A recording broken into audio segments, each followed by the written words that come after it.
Jadi ulama itu mulai dulu itu sudah berpikir. Banyak orang menjadikan tahajud, sholat malam itu media untuk hajatnya. Dan kalau nggak kesampaian ini mutung. Nyalahkan kiainya ijazah ramanti. Macam. Daripada ngono ora usah apa? Tahajud turu. Dan jenis kayak ini tuh banyak. Makanya ulama kayak saya itu seenake dhewe itu ya jarak. Saya sering didolani mukhibin terus bilang Gus saya doakan gini-gini saya mau nyalon bupati atau saya gini, saya bilang gak waduh orang dongo nak ramandi darani ulama dongane ramandi. Nak mandi kamu jadi bupati tetap nganggep karena beli. Sopo sing ora roh bupati saya juga beli. Ribet kan? Ketika mereka jadi ngunsurkan doa kamu apa karena kemarin beli? Yang beli maksudnya nggak beli nggak usah tersinggung.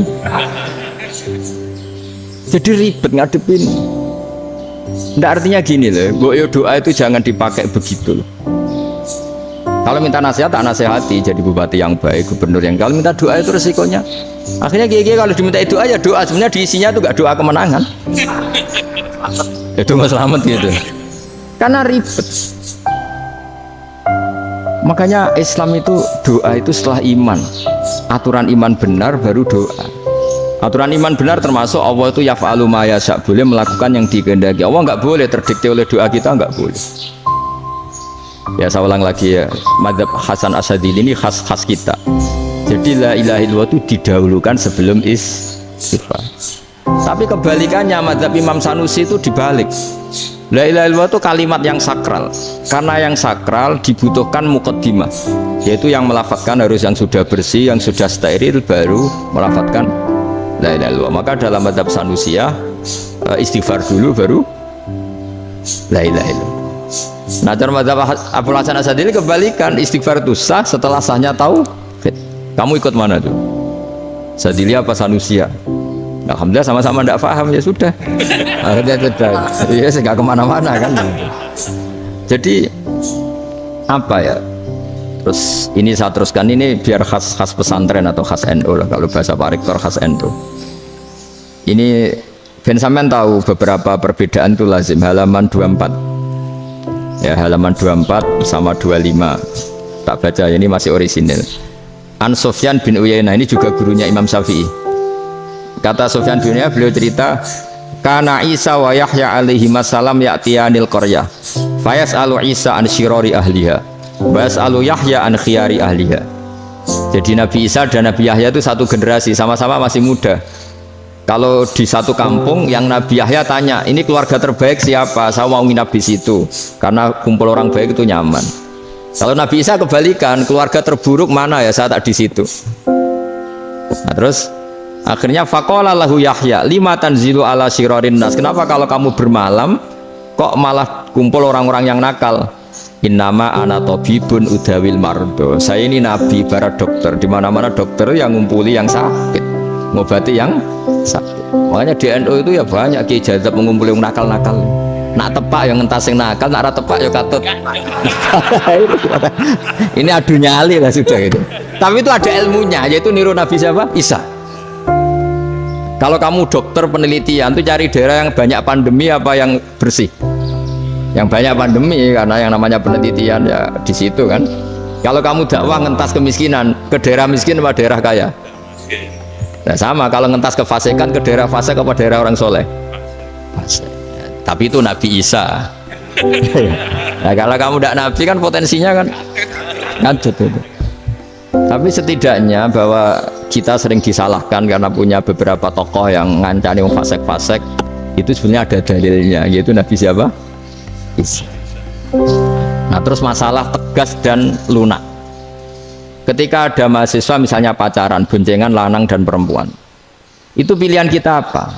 Kalau tegas terus gak mau mendengar kita, misalnya gini contoh gampang, tak beri contoh Pak D, jangan orang tua, nanti secara fikih itu beda. Nah ini kan kita orang pesantren biasa ngaji fikih detail. Kamu Pak D seorang perempuan mahasiswi misalnya, sering pacaran, setiap ke situ sama pacarnya kamu diam saja, padahal kamu dosen keislaman. Mesti pamanaan kamu nyimpulkan ternyata pacaran itu tidak apa-apa, buktinya Pak D itu tidak negur, menengah. Ini berarti asukut alal mungkar. Tapi kebalikannya, Pak D ini terkenal keras. Nak runo mesti rajaku ponaan. Akhirnya ora runo. Mesti ngerti nak mesti diamuk. Nah, dua orang ini sama-sama gagal kan? Yang lunak menjadikan ponaannya pacaran terus karena enggak negur sehingga dikira membolehkan. Sing keras juga enggak sempat bina wong rono era wani.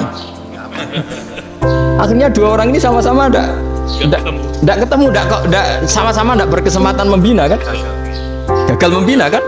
Karena yang keras ponaannya enggak pernah situ, berarti enggak bisa bina kan? Yang lunak membiarkan berarti juga ada bina. Nah, Islam itu antara dua itu. Ya agak terlalu lunak, enggak terlalu keras. Karena kalau terlalu keras, misalnya ada kiai terlalu keras, lu masyarakat mau tanya itu gimana? Lari kan? Loh, saya ini punya pengalaman pribadi. Saya ini kan kecelok orang alim. Itu kalau pernah ya saya itu berusaha ya pokoknya ya umumnya orang alim lah. Tenang, terus anteng, nggak gejlok-gejlokan. Itu nggak ada yang tanya. Saya mimpi ketemu beberapa ulama itu disalahkan. Terus umat saya kalau mau tanya itu ke siapa? Wong alim wis wibawa, meneng tambah banget wibawa. Wala Quran sering gojlok rektor macam-macam. Terus wong wanita kok saya biasa ke pasar pandangan dicekot orang. Gus, putri saya itu sering keluar darah tapi melebihi batas haid gini-gini. Kalau badhe sowan jenengan, gak usah sowan ning kene mbek ngadeg-ngadegan. Terus tanya, yang haid berapa hari, Gus? Ya supaya rudat ilal adat sebelum dia punya penyakit istihadah itu berapa? 6 hari ya sudah, kembali 6 hari lainnya mustahadah, tetap sholat, tetap normal. Tapi kalau saya wibawa mau pasar go tasbih dulu iku mesti wong salaman njaluk donga yakin. Tapi baru kayak rada uraan ketemu wong-wong, "Dol pening ndi? Maaf pening ndi?" Gus beneran Gus ketemu jenengan kula wingi badhe tua kok." Ini tanya. Jadi uraanku itu amdan. Lha nek sampean asli iki. Asli uraan. Karena ada uraan lah tetap tidak wibawa kan. Jadi baru kayak uraan itu ya banyak. Saya itu kalau ngantor di Jogja itu banyak orang yang tanya. Ya biasa tanya macam-macam. Karena saya uraan. Ke pasar ya orang, bahkan di bis sering ketemu orang, wah beneran Gus kalau badhe sowan jenengan badhe tanya ini. Ya sudah di sini aja. Jadi semua itu diilmukan. Nah, Nabi itu punya sisi yang dua-duanya jalan. Memang beliau luar biasa, dipilih Allah yang luar biasa. Nabi ketika wibawa itu banyak sahabat yang bahkan mengenali wajahnya aja tidak bisa. Ka'anna ala ru'usihim at-tairs. Bayangannya seakan-akan di kepalanya itu ada burung yang takut saking antengnya. Tapi Nabi sekali mengeluarkan job, sekali santai, itu sahabat tanya itu sampai yang nggak pantas ditanyakan. Nabi saya tadi kumpul istri saya, tapi tidak inzal itu wajib mandi ndak. Aro'aita law anna ahadana ya'ti imro'atahu walam yunzil. Itu ya ditanyakan. Nabi mun kumpul itu betul sakit inzal sepundi. Guys betul lagi. Terus ya ada yang tanya macam-macam. Ini saking ada sahabat dipanggil Nabi tambah lari, dipanggil lagi tambah lari. Pas jenengan nyeluk, pas kalau kumpul bojo kula. Lah kula kuwatir jenengan orang suci, saya belum mandi, makanya saya lari. Nabi ngendikan innamal mukmin thahir, ya nak masalah ketemu kiai ra apa-apa ijek junub. Sementing kok nak salat ya dhisik. Tapi Nabi sekali pakai mazahirul jalal, tapi pakai wibawanya, itu orang nggak berani ngomong. Tapi sekali Nabi rileks, itu orang bisa tanya apa saja, termasuk halal yang nggak pantas. Loh, ada sahabat itu tanya lucu, tanya Maimunah itu ya cantik tapi sudah agak tua lah. Maimunah, ya umal mukminin, hukumnya ngambung bojo pas Ramadan ubi. Wah gak roh aku, gak tahu diambung kan Nabi pas Ramadan. Tanya Saudah, malah karena diambung, kalau Saudah itu kan wis tua itu.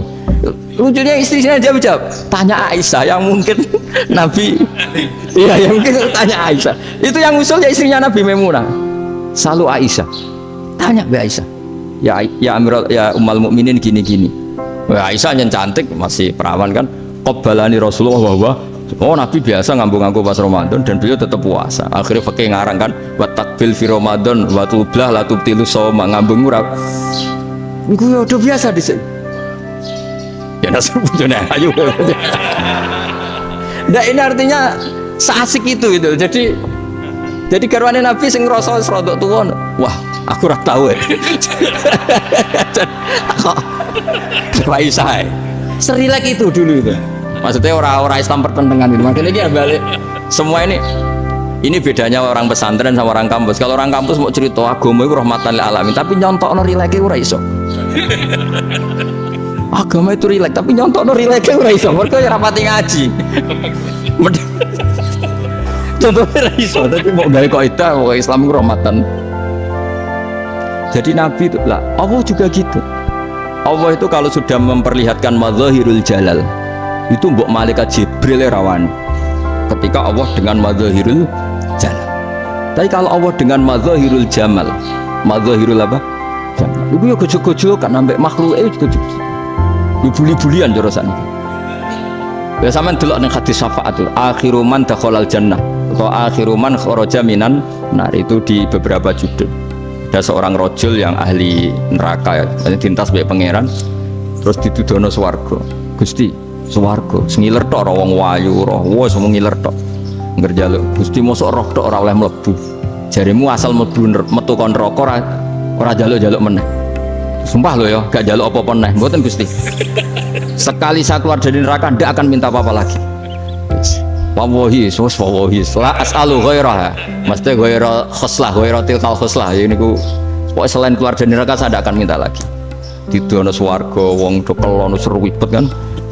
Sing bojone elek kan dendam dadi ning swarga iku. Swarga wis macam-macam. Gusti mosok roh tok ora oleh mlebu, jarene ra janji ra njaluk meneh. Akhirnya ya wis didelokno neraka. Jadi pangeran jawabe gampang, didelokno neraka. Roh neraka begitu menyakitkan, begitu ngeri. Sudah Gusti saya tidak minta surga, sementing nggak masuk neraka. Rabbana srif anna adzab jahannam. Setelah lama itu diadepno swarga njuk mlebu swarga, terus diadepno neraka. Akhirnya ya sudah. Saiki mlebu swarga gak apa-apa. Iku jawabe lho, atas tazu pinjenengan ngenyek kula. Mengkarwar ahli swarga kok mlebu swarga. Terus akhirnya mlebu swarga kan, mlebu swarga tamanna, sangen-angen sing mbok jaluk apa? Orang angan-angan yang indah-indah, laka wa asratu amsal ya siku tak turuti wa asratu amsalih lan lipatan kesepuluh. Jawab wong lanangnya lucu, atas tazi ubi wa anta rabbul alamin. Jenengan pangeran kok ngenyekan. Maksudnya wis karuan aku ora pantes, Bu. Terus dari pangeran, la astazi ubika walakinni ala ma asya'u qadir. Aku gak ngenyek kowe, pancen aku pangeran. Nuruti kowe iku iso. Jadi Allah sendiri ketika dengan madzahirul jamal itu malaikat ya ono sing wani bantah. Masyhur itu kan malaikat yang bantah pangeran atas alufia mayusitu via wasfikut, karena Allah dengan madzahirul jamal. Yang paling masyhur Nabi Musa. Nabi Musa itu ketika Nabi Mi'raj. Nabi Mi'raj itu beliau kira-kira di langit keempat lah yang masyhur atau kelima. Ngelangkahi. Nabi Musa menangis, ya Rabbi ini apa-apaan? Orang sing ja'a ba'di kemudian melangkahi makom saya ini apa-apaan? Dan Nabi Muhammad kan apapun hebatnya kan junior. Kok melangkahi makom saya ini apa-apaan? Enggak fair. Sampai Nabi Muhammad itu tanya gini sama Jibril, reaksi Allah gimana ketika melihat Musa seperti itu? Jawab malaikat Jibril lucu, ya rohidatahu, Allah sapal gayanya Musa biar jadi lucu. Ya dibiarin aja sama Allah. Tapi yang jenenge Nabi Musa itu kekasihnya Allah, tetap berkah bagi kita. Betul. Ketika setelah Mi'raj diwajibkan sholat 50, gentenan Nabi Musa kelihatan Nabi. Sebenarnya Nabi Musa itu sebetulnya loh, gak nguntungkan kita sebetulnya, tapi yang nguntungkan. Sebenarnya tidak niat nguntungkan kita, tapi nguntungkan. Nabi Ibrahim kan di langit ke-6, keren lah. Konti jong ketemu Allah ngeten-ngeten kan sholat seket. Karena Nabi Ibrahim terkenal Nabi baik, tidak bantah. Bareng Nabi Musa, kenapa diceluk pangeran? Kalau akan sholat ping seket. Inna umataka la tutiku dalik. Wah, gak kuat umat. Serai-rai ke umatmu orang arah kuat seket. Tapi sebenarnya Nabi Musa itu niatnya bukan membela kita. Fa inna umati la tu. Umatku sing gagah-gagah ra iso meneh umat. Berarti sebetulnya ya itu masih pakai gengsinya. Wes ngono-ngono lah sementing kita untung. Sebetulnya dia itu gak terima. Wong umat saya aja yang lebih kuat.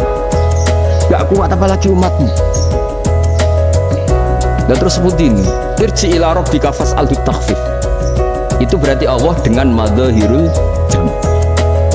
Sudahlah, datang ke Allah minta keringanan. Allah itu baik.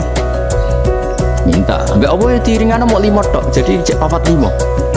Balik ke Nabi Musa, piro 45, cek ra kuat umat. Wong umatku ora kuat. Dadi sebenarnya dia bilang umatku ora kuat. Lu cara Nabi Muhammad model wong Malang. Yo beda umatku be umatmu. Ribet kan? Itu. Nabi Muhammad kan tidak seperti itu kan, tidak punya akhlak Malang kan, akhlak. Maksudnya akhlaknya mujur itu, akhlak yang baik gitu. Ya akhlak yang mujur, bukan yang Malang gitu. Jadi Nabi ya manut. Tinggal 40 kan, dikurangi lagi 35 sampai 9 kali kan, masyhur itu. Ya kan kalau dikurangi 55 kan berarti turun naik kan 9 kali. Itu setelah 5 itu Nabi Musa aja usul masih ragu. Itu cara Nabi munggah nentek ya. Nentek ya. Iya ada tuntas betul. Bebas. Terus munggah ado-ado laopo. Ngapain itu? Akhirnya Nabi Muhammad sudah sampun ya kalimah Allah. Saya ini malu sama Allah mudah. Sudah 9 kali dan diturutin terus. Jadi Allah kalau dengan madzahirul jamal itu Nabi Musa biasa nego sama Allah. Tapi ketika Allah dengan madzahirul jalal itu Nabi Musa gak berani. Itu di hadis syafa'ah. Hadis syafa'ah ketika manusia datang ke Nabi Adam, ya tuna Adam, ya Adam anta abul basar ngene isfa'li ana inda rabbik. Kamu saya minta mensafaati kita. Nabi Musa, Nabi Adam, inna rabbi qad ghadibal yawma ghadaban lam yaghdab qablahu mislah wa la yaghdab ba'dahu mislah. Ini Allah sedang murka besar dan tidak akan murka seperti ini lagi. Sudah saya tidak berani, nafsi. Nabi Ibrahim enggak, termasuk Nabi Musa ketika di itu ya enggak berani. Karena Allah dengan madzahirul jalal. Itu Nabi Musa enggak berani. Sudah saya sendiri itu pernah salah. Yaitu saya membunuh seseorang yang nggak disuruh oleh Allah membunuh itu, yang pas jotosi orang Kipti. Akhirnya datang ke Nabi Muhammad, pas ke Nabi Muhammad Allah dengan madzahirul jamal, dengan madzahirul jamal sampai Kanjeng Nabi ngendikan analah saya akan memintakan syafaat kalian. Terus fa ahmadu rabbi bima hamida allamani rabbi. Saya muji Allah dengan pujian-pujian yang orang lain tidak tahu, hanya saya yang diajari, kata Rasulullah. Nah di sini menurut banyak ulama termasuk kitab yang saya baca, kenapa Muhammad sebagian namanya Ahmadu? Itu dari af'al tafdil eva Muhammadun Ahmadu min ghairihi. Muhammad Rasulullah itu kalau muji Allah di atas cara mujinya Nabi yang lain. Jadi Ahmadu bukan dari fi'il mudhari' lil mutakallim tapi dari af'al apa? Tafdil. Fa Muhammadun Ahmadu min ghairihi. Bahwa Kanjeng Nabi Muhammad sallallahu alaihi wasallam itu cara mujinya Allah di atas pujian para nabi. Makanya di sini Sayyid Ali Zainal Abidin kalau muji hamdal hamidin wa fauqa hamdil hamidin. Jadi pujian saya ini di atas rata-rata cara mereka apa? Memuji. Yaitu sirinya apa? Nabi itu tahu bahwa akhirat itu tidak bisa batasi Allah. Kamu tidak bisa nyemprit Allah. Allah, ini akhirat tuh. Amal sudah ada manfaat. Ingat itu. Tidak bisa seperti itu. Allah itu nggak bisa tunduk sama konstitusi yang bernama akhirat. Artinya Allah meskipun di akhirat tetap duwe hak yaf'alu ma yasa atau yaf'alu ma yurid. Nggak bisa kamu terus wah ini akhirat amal ra iso dikirim wong mati, amal ra iso dikirim. Yang pangeran kok mbok atur. Kalau kita yang mengirimkan nggak bisa, tapi kalau Allah tetap bisa. Makanya ada kiai mengatakan kodok qadar ra iso dirubah, itu kamu. Makanya ada seorang kiai ditanya, kodok qadar iso dirubah sekali dicatat selesai. Jadi kiai tadi, tapi nak Allah iso. Dalile apa? Yang huwa ma yasha wa yusbit. Nak Allah ya iso, sing ra iso kan kita. Nah, Nabi itu tahu betul meskipun akhirat itu Allah masih bisa dinego, saking baiknya. Akhirnya Nabi sujud, masyhur itu terus, ya Muhammad irfa' ra'sak wasal tuta wasatu safa. Semat sirahmu angkat, tujuh apa tak turuti. Terus semenjak itu Nabi minta apa? Syafaat.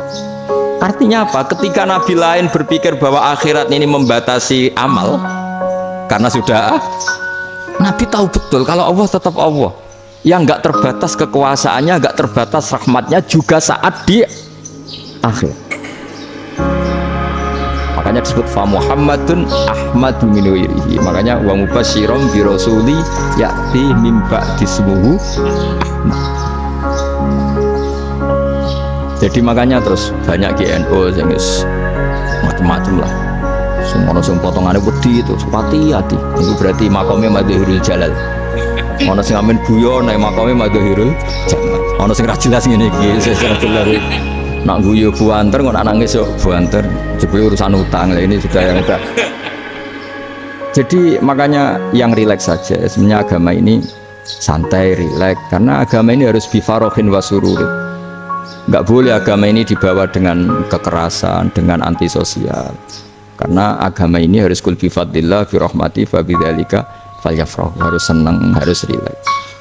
Makanya saya jadi kiai itu senang takutnya gini. Sekali saya ada senang jadi presiden buruk. Ternyata jadi wong alim ora enak, itu contohnya. Sampai merengut terus uripe susah, nanti orang tidak berani jadi orang alim. Makanya saya buktikan bahwa saya lebih bahagia dibanding rektor. Nanti orang yang jadi rektor semua gak ingin jadi orang alim. Saya pernah ketemu sekian rektor di Jogja, tanya, Gus kenapa jenengan bela-belain pesantren sampai segitu? Kan keren kampus NU, sekarang ada Unisma, ada NU Jogja, ada NU Jepara gini. Terus tak bilangin gini, sampai rektornya itu istighfar. Saya bilangin gini, ini sekaligus tak kasih tahu ini rektor Unisma ya. Tak bilangin gini, andai kan tidak ada kiai kayak saya itu Islam bisa tutup. Kok bisa Gus? Misalnya ada perempuan haid faqal adat, itu kalau untuk tahu hukumnya haid daftar dulu ke Unisma, daftar dulu kan, setelah daftar nunggu pelajaran haid, baru tahu haid setelah 3 tahun dari masalahnya ini. Tapi baru kayak kiai ketemu saya di jalan, Gus anak kula nu haid ngeten-ngeten mboten normal, hukumnya piye? Oh hukumnya ini dibalekno ning adat, ora usah registrasi, ora usah daftar. Jadi ya harus ada istighfarnya lah. Unisma juga harus istighfar, semuanya harus istighfar. Karena ada sisi yang nggak mewakili kebutuhan Islam. Tapi saya sebagai kiai juga istighfar.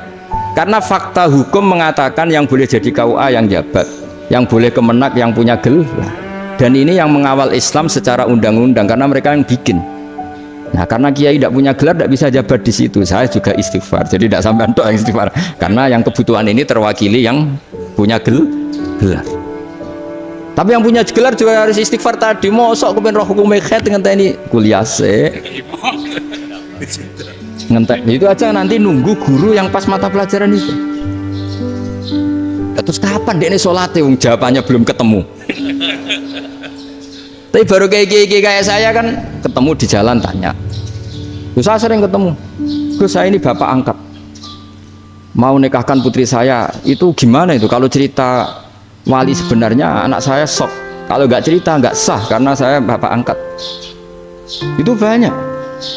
Hanya tak akali ya sudah wali yang sebenarnya taukil pada hakim tanpa diketahui, tapi hakikatnya itu taukil hakim. Itu kan tidak gampang. Dan tapi kalau tanyanya di kampus registrasi dulu, daftar dulu, baru tahun berapa ada pelajaran itu? Iya kan? Semester 5 ya? Iya. Oh, itu kan. Jadi jangan kira terus sistem Unisma itu yang terbaik di dunia, tidak juga kan? Tidak juga. Dan sistem-sistem yang lain maksudnya ada. Tapi sistem kiai loh, Mbah Mun juga sering pesen saya, kowe kudu seneng pegawai negeri. Piye sing jaga agama pegawai negeri.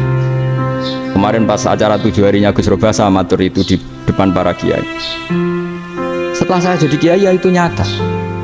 Islam di Papua, di NTT yang bawa siapa? Dokter negeri, ya kan? KUA negeri. Barokahnya mereka negeri dijamin negara kan?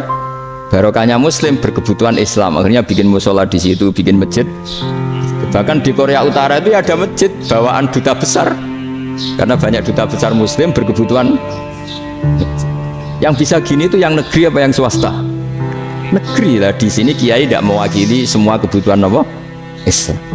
Tapi kampus juga enggak, kampus Islam sekalipun tidak memenuhi semua kebutuhan Islam tadi. Masa orang tanya kan nunggu semester berapa tadi? Semester 5 masih daftar dulu. Nunggu pelajaran itu.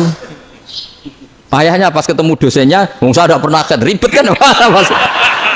Dosennya cowok gitu kan. Jadi sudahlah, makanya ini, iya makanya ini kan bentuk kearifan lah. Jenengan ngakui fungsi kiai kayak saya itu bentuk kearifan. Saya juga ngakui jenengan ini butuh kearifan. Saya sering didolani KUA itu rata-rata ya didikan kiai. Kompilasi hukum Islam itu banyak ya, janda cantik. Contohnya harus cantik, kalau jelek nggak mungkin terjadi kan. Ada janda cantik kebetulan suka kawin tapi takut zina. saya ulang lagi suka kawin tapi takut. Itu seringnya gitu Pak Rektor. Jadi dia kawin bosen bilang ke KUA, Pak saya sekarang mau nikah sama ini. Loh, tapi kamu mau punya suami. Ya tapi kan gak tercatat Pak. Itu KUA-nya rata-rata itu nggak berani. Meskipun nggak tercatat, karena secara fikih meskipun nggak tercatat tetap dia seorang perempuan yang bersuami, maka nggak boleh nikah sama orang lain. Jadi coba kalau nyun sewu KUA hanya ngikuti hukum formal, yang penting di catatannya nggak punya suami, ya dinikahkan saja kan. Tapi mereka nggak, karena didikan kiai nggak berani. Artinya gini, kalau hanya pro hukum catatan sipil, maka ini dinikahkan bisa karena nggak tercatat. Tapi secara hukum santri nggak bisa dong menikahkan perempuan sing dadi zaujin yang punya. Nah, ini barokahnya kerjasama yang baik. Jadi di masyarakat itu tertanam didikan kiai, nggak boleh nikahkan perempuan yang bersuami. Tapi di KUA ngikuti hukum formal. Dan di Indonesia itu KUA itu rata-rata konsultasinya ya sama kiai. Sehingga ya nggak berani akhirnya, meskipun aku dimlebun rokok mbak, gak iso. Dan itu banyak.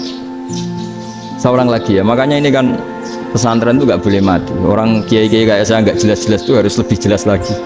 Karena ini yang on time, yang online, yang siapa saja bisa tanya. Saya itu SMS saya itu nggak punya HP WA. HP jadul itu SMS-nya tiap hari tak berapa orang yang tanya, dari Kalimantan, dari Aceh. Terus di kampung saya ada masjid 2 itu yang Samana, ada yang dari orang perkotaan. Gus di perumahan baru ada masjid, yang Jumatan baru orang 12, sah enggak? Ya langsung saya jawab, sah. Dalilnya ini. Ya sudah. Nah, tapi kata Imam Syafi'i gini, harus orang 40, itu madzhab Syafi'i, dalam madzhab yang lain gini-gini. Itu kalau tanya rektor itu kan ribet. Masuk ajudan dulu, asisten dulu, panjang.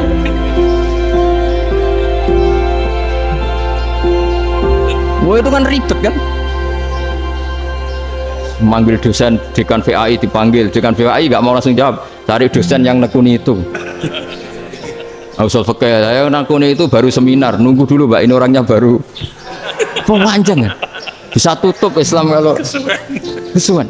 Coba kalau tanya kiai kan nggak ketemu di jalan. Dulu Mbah Zubair kata Mbah Mun, saya termasuk santri yang diapresiasi Mbah Mun. Bisa Mbah Zubair yang ngono, anak nong takok besuan gak oleh, gak takok ning kene. Saya biasa ditanya orang ngadeg-adegan. Ya alhamdulillah ilmunya cukup, kalau gak cukup ya kok sik. Jadi sebetulnya orang sopan itu ya agak-agak ada yang ditutupi sebetulnya. Buatan prayogi teng dalan nginjang mawon matur. Sebetulnya ya sebenarnya memang ilmunya agak cukup gitu. Tapi itu sebenarnya secara fikih itu haram, menunda itu haram. Ya haram tuh, coba bayangkan ya, kalau tanyanya sekarang, Gus saya ini sudah keluar darah 1 bulan penuh, padahal normalnya hanya 6 hari. Saya nanti sholat enggak? Kalau nginjang mawon dugi kula, berarti kan hari ini belum ada keputusan. Sholat apa enggak kan? Tapi karena modus tadi, buatan prayogi ngendikan ngeteng dalan nginjang tengen kula. Itu kemungkinannya 2, sopan atau goblok, itu saja. Kayaknya kalau sopan enggak lah. Kayaknya enggak lah kata saya. Karena secara fikih itu jelas haram. Bagaimana mungkin suatu yang harus dipraktekkan nanti duhur dijawab besok, berarti duhur, asar sampai subuh belum ada jawaban, berarti nggak ada sholat kan? Ya, makanya dibutuhkan orang-orang alim yang kultural seperti ini, dan NU menghormati kultural. Tapi Mbah Mun juga sangat menghormati Islam formal, karena tadi produk-produk formal itu bisa dilembagakan oleh negara, dan itu kita ikut untung. Makanya Mbah Mun itu kalau punya tamu KUA, punya tamu polisi sampai pejabat itu. Kenapa saya contohkan KUA? Supaya jangan kira seperti pendapat orang-orang hasud, wah ya mesti aja disolani presiden seneng, menteri seneng. Enggak juga. Sebenarnya semua kiai itu mulai KUA sampai polisi, polsek, polres itu seneng semua, karena sama-sama diajak mengawal bangsa ini, diajak mengayomi semua masyarakat. Tapi kadang-kadang masyarakat ngeritiknya, jenis kiai disolani menteri ya seneng, presiden. Padahal yang soal kiai itu mulai KUA, kapolsek, kepala desa, RT, mudin. Itu mudin kalau tanya ya lucu-lucu. Gus kalau nate nyembelih pitik kemanian, pitik gue gede. Akhirnya Gus ngerti nak kemanian langsung tak sebelah benda itu, terusannya Gus sah tau. Ribet. Ya tak jawab, lah pitih masih gue jek urip to orang. Terus urip Gus, wis sah to madzhab Malik kerja urip. Karena itu ada perdebatan antara madzhab Malik dan madzhab Syafi'i. Nah, cara Imam Syafi'i itu agak ketat. Hewan yang punya kehidupan sudah mutharibah, misalnya ayam jago, contohnya harus jago, karena kalau ayam kecil diikhlaskan haram. Jadi, yang cilik wae kan gitu. Fikih itu ya, fikihnya orang Indonesia itu pecundang. Kalau ayam kecil nggak ditanyakan, mate ra wis. Kalau jago ditabrak truk kejet. Andai kan nggak disembelih pun mesti mati. Itu cara madzhab Syafi'i itu haram. Karena penyembelihan ini tidak menjadi penyebab kematian, tapi memang karena kecelakaan tadi. Ini cara madzhab Imam Malik enggak. Andai kan nggak disembelih, matinya kan 2 menit lagi atau 1 menit lagi. Andai kan nggak disembelih, berarti mati sekarang itu bawaan peso apa bawaan kecelakaan? Ya sudah halal gitu cara-cara. Nah akhirnya ya saya bilang ya sudahlah kita semuanya mati. Jadi cara debat, cara Imam Syafi'i enggak, cara berpikir itu sudah tidak kehidupan yang normal. Yang dimana-mana penyembelihan itu mematikan yang hidup normal. Jadi agak ketat. Sehingga dalam contoh kemanian, kalau dalam bahasa Jawa nyembelih agak sempurna terus pesonya jatuh atau apa itu, kalau pakai madzhab Syafi'i agak kesulitan. Jadi kalau madzhab Malik asal diselesaikan secara fauron, dan juga sebagian madzhab Syafi'i itu halal. Nah orang mesti tanya gitu, Gus, wedhusku tabrak truk, man Gus kejet. Nak pitik cilik ra ditakok. Makanya termasuk kritiknya Mbah Mun, tapi ini madzhabnya Mbah Mun ya, kamu boleh ikut boleh ndak, karena ini urusan ndak penting. Ya wong-wong lucu, nak ditakoki yuyu muni haram mergo amfibi. Yuyu ngerti ya, Man? Yuyu. Tapi nak ditakoki kepiting muni halal. Mergo nak yuyu haram gak eman, nak kepiting eman. Padahal alasannya coba, kenapa yuyu haram? Karena amfibi kan, bisa di air. Pertanyaannya, kepiting seperti itu enggak? Nah, tapi kepiting kalau haram kan eman. Karena besar kan, kalau yuyu silahkan haram kan gitu. Artinya apa? Fikih kita ya agak-agak pecundang gitu, agak-agak pertimbangan. Iya, ini lucu kan? Kualitatif. Coba alasannya yuyu haram karena apa? Amfibi kan, hidup 2 alam. Pertanyaannya, kepiting seperti itu enggak? Iya, kenapa? Kalau orang tanya, yuyu haram apa halal? Rata-rata jawab haram gitu. Tapi kalau kepiting mulai khilaf. Loh mestinya kan sama kan? Nah itu iya tadi saya juga sering melihat tonggo-tonggo itu ayam cuwilik sama ini ketabrak truk, nggak ada yang tanya. Tapi saya pernah jalan-jalan di Naruan sini, ono jago ketabrak, sing duwe langsung marani kula pas saya naik motor, Gus ini halal apa haram? Nah langsung kula sebelah halal apa haram? Gus kanggo kowe halal kanggo halal. Karena saya tahu tak jawab haram masih kecewa itu. Aduh, ya ini beratnya. Ya akhirnya ya saya setelah itu materi Imam Syafi'i ngapunten umat kula tuh rahasia mazhab jenengan tuh tidak siap. Iya kan akhirnya pakai mazhabnya Imam Malik tadi. Ya tak Fatihah Imam Syafi'i ini mboten niat nglawan jenengan. Tapi ngobati tiang eman. Margo pitike besar itu. Jadi ini kan ceritanya itu, makanya yang rileks saja lah, bahwa Islam ini yang rileks, yang menyenangkan, karena ya agama ini harus menyenangkan. Raditu billahi robba, raditu itu seneng banget, ridho itu puas, nggak boleh beragama pertuntungan terus emosinan, ya marem atau raditu itu marem, jadi yang ya saya kira demikian. Assalamualaikum warahmatullahi wabarakatuh.